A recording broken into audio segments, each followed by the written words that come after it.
One of the first and most important do's is to look at your local building code. This is a really great way to better understand what's possible within your city or county. The next do is you want to make sure that you apply for the necessary building permit. Not all decks need a permit, but your local building code will let you know if yours does.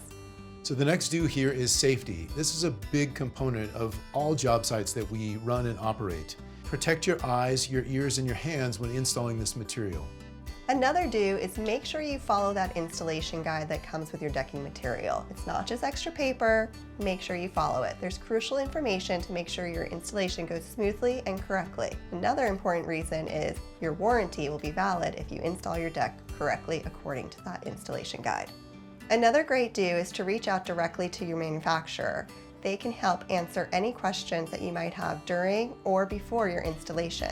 We reached out directly to Trex and they helped answer all of our questions that we had for our installation. They were a great resource and we just got that information by going to trex.com. Now these are a list of our don'ts.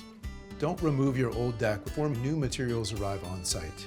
Delays happen and we don't want to be looking at an exposed substructure. It creates a safety hazard. Another don't is don't just use any old fastener. Make sure you look at what your manufacturer recommends to be used as your fastener for your deck. We loved using the Trex fasteners because they were so easy to use and it was just a seamless installation.